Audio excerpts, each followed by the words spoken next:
Hi everybody, I'm Katina McHenry. Welcome to another Q&A with Jay. Thank you for watching the first one. We're now on our second one. We have so much to talk about. We are just coming off of graduation, which was a very exciting thing, but maybe not for you. I don't know. You did a lot of stuff. 5 graduations, a lot of handshaking, but we had some great speakers, and it's just great to see the family. So from your perspective, what was it like? Yeah, well, my hand is healed by now. Thank goodness. So a lot of it is just, there's a physical part to it. But no, it's a great time. And it hits me every year.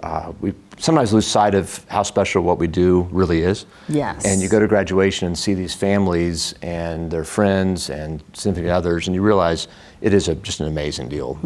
And it hits you in the Irwin Center especially, where you might see 7,000 or 8,000 people there to watch 1,000 of our students graduate. Yes. And you see somebody across the stage, and it's just a neat time. Yeah, and we had some great speakers too, which is really great.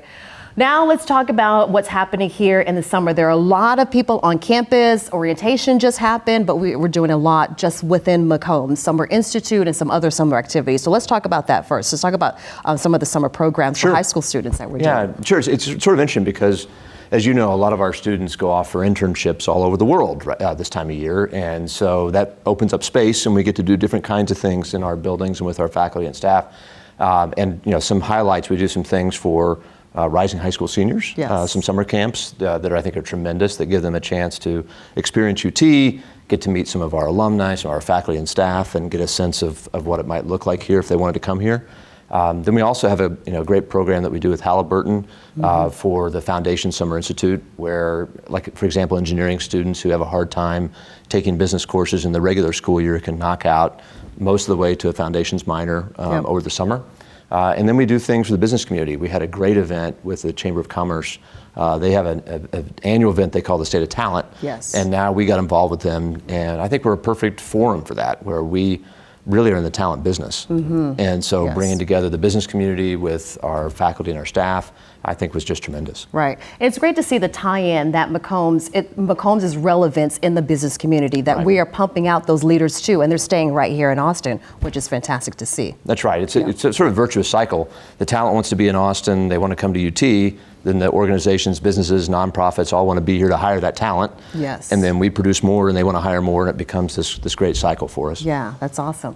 Let's talk now about our wealth management program. Tell me a little bit about what that is and where we are with it. Yeah, great. So when I got the dean job and started going out talking to some alums, we have some just fantastic people who are in the wealth management industry broadly defined. And we didn't really have a way for students to navigate and get there, and didn't have a great way to plug those alumni in and help the students find their path. So we formed what we're calling the Wealth Management Initiative, and Professor Ramesh Rao is leading that up and has just tremendous enthusiasm over it. And he's got some alumni involved and got some key companies, corporate partners that we're working with.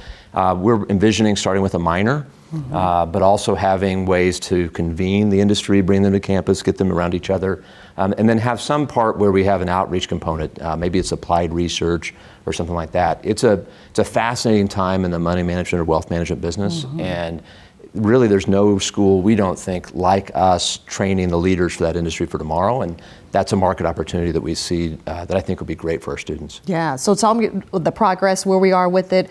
Are the students interested in it? When is it starting? A little bit more. Yeah, sure. So we've got clear indications of market demand. So we've gone out and done kind of the base research to figure out what the opportunities look like. We think the big opportunities around the undergrad space to start. So we're starting off with a minor, and it's going to be interdisciplinary course classes from around the school and a couple from across campus. And that will be available for students in the next catalog. So they can tack that minor on to their major. We're starting out with finance and accounting majors. It's sort of a natural pairing, but there might be a chance to expand it to other populations as we go down the road.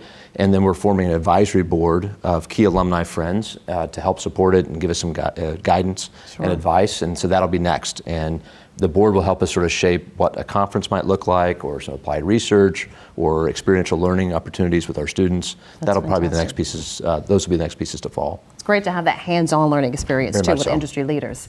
So let's talk about a couple things coming up. One is the faculty and staff retreat, which is coming up in August. What can we expect this year that's different from previous years? We have new faculty coming on board as well. New faculty, right? Yeah, it's always, to me, it's a nice rhythm we all get into, right? We now are in the sort of a little bit of a breather mode for many of us in between, but then that that retreat to me signifies kind of the beginning of the next launch, which is fun. And so it's a great time to bring together new faculty, all of our faculty. We're trying something different this year. We're going to try our first ever school-wide staff retreat.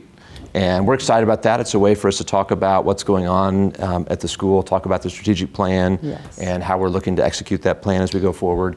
And then we're trying an overlap over lunch where we'll bring the faculty and staff together and have, we're envisioning probably a lunch speaker or maybe an interview or some Q&A and a few things that will unite really the faculty and staff sides of the school together for that opportunity. And I think, as I said, I think it'll be a fun way to kind of launch into the year. Yeah, it's a great time to just see everybody and rebuild camaraderie. It's like it's like coming back to school. You know, if you've been away for the summer, you see your roommates from last year, next year. We'll get you a lunchbox and and a cookie. Yeah, that's right. Yeah. Something else coming up is your trip to London and Paris, which you're sort of in the midst of planning. Well, not sort of, but in the midst of planning right now. What is your expectation from that trip, and kind of what are your goals on that trip? Yeah, it's going to be great.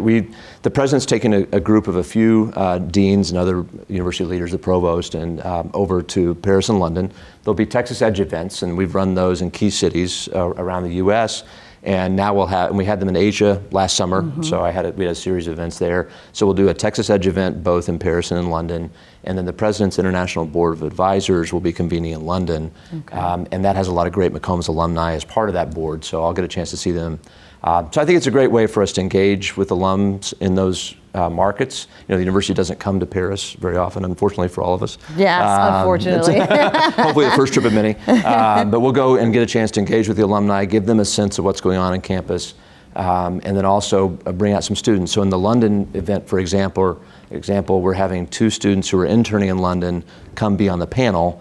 So the alumni who are present will get to hear a student perspective from students who are studying abroad in London over the summer, which I think is great. Well, make sure you follow Jay along on social media. We'll be following your events and your activities on social media, so we'll put the handles up for that. Well, thank you so much for joining us this time on the Q&A with Jay. We'll be excited to hear about all of his trips and activities on the next Q&A with Jay. Make sure you stay tuned for that. For now, we'll see you next time.